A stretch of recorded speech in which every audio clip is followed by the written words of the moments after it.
देखिए, जब बात बेटियों के मान सम्मान की आती है ना, तो महिला होने के नाते, एक माँ होने के नाते कहीं ना कहीं दिल बहुत दुखता है। और जब दिल में दर्द होता है ना, तो आंसू खुद ही बाहर आ जाते हैं। कितना भी रोकने की कोशिश करते हैं, कई बार मुझे बहुत खराब लगता है कि कोई लोग ये ना सोचे कि रो रहे ये तो कमज़ोर है। हम कमज़ोर नहीं है भाई, नारी शक्ति कमज़ोर नहीं है, कोमल जरूर है, कमज़ोर नहीं है नारी शक्ति। जब दिल रोता है तो आंसू आ जाते हैं, वो रुकते नहीं हैं। लेकिन आंसू मेरी कमज़ोरी नहीं है। हम अन्याय के खिलाफ आवाज़ उठाते रहे हैं, पहले भी, आज भी उठा रहे हैं। जब तक बेटियों को न्याय नहीं मिलेगा, हम बेटियों के साथ तन मन धन से यहाँ जंतर मंतर पे पिछले 11 दिनों से डटे हुए हैं। मैं उनसे एक सवाल करना चाह रही थी। उन्होंने जो थोड़े दिन पहले हमारे आंदोलन के लिए जो बयान दिया था, मैं पूछना चाहती थी कि एक महिला होने के नाते आपने महिलाओं का अपमान क्यों किया। लेकिन उनके पास मेरे सवाल का जवाब नहीं था। वो बहुत गुस्से में हो गई। वो कह रही थी कि आप हट जाओ। मैं रास्ते से नहीं हटी तो वो रास्ता छोड़ के भाग गई। सच का सामना करने की हिम्मत नहीं थी मैडम में, तो वो रास्ता बदल के भाग गई। तो इसका विरोध कर रही थी कि जो धरना प्रदर्शन हो रहा है ये गलत हो रहा है। आज धरना स्थल पर आई हुई थी हमारे साथ में एक महिला है। इन्होंने पीटी उषा का रास्ता रोका। रास्ता इस वजह से रोका क्योंकि शुरुआती दौर में पीटी उषा ने इसका विरोध किया था। मैडम, क्या नाम है आपका? मेरा नाम सुदेश गोयत है, मैं हिसार हरियाणा से हूँ। पीटी उषा का आपने रास्ता रोका, क्यों रोका? मैं उनसे एक सवाल करना चाह रही थी। उन्होंने जो थोड़े दिन पहले हमारे आंदोलन के लिए जो बयान दिया था, मैं पूछना चाहती थी कि एक महिला होने के नाते आपने महिलाओं का अपमान क्यों किया। लेकिन उनके पास मेरे सवाल का जवाब नहीं था। वो बहुत गुस्से में हो गई।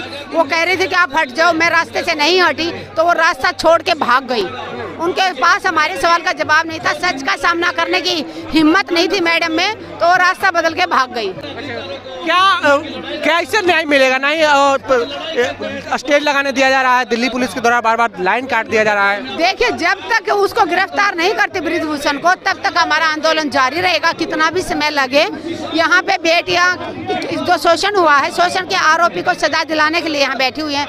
जब तक उसको सजा नहीं मिलेगी, हम यहाँ डटे रहेंगे, खिलाड़ियों के साथ हैं। मैम, परसों आप भावुक हो गई थी बात करते हुए।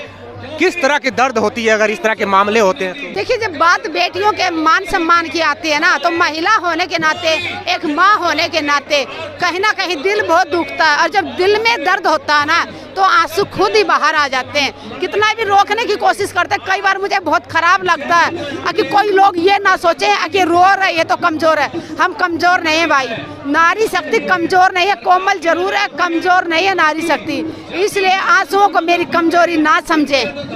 आंसू मेरा, जब दिल रोता तो आंसू आ जाते हैं, वो रुकते नहीं हैं। लेकिन आंसू मेरी कमजोरी नहीं है। हम अन्याय के खिलाफ आवाज़ उठाते रहे हैं, पहले भी, आज भी उठा रहे हैं। जब तक बेटियों को न्याय नहीं मिलेगा, हम बेटियों के साथ तन मन धन से यहाँ जंतर मंतर पे पिछले 11 दिनों से डटे हुए हैं। इस तरह के शोषण के खिलाफ आवाज़ उठाना कितना बड़ा बात है, क्योंकि समाज में उनको आज भी इसीलिए तो देश का पूरे साथ मिल रहा है, समर्थन मिल रहा है।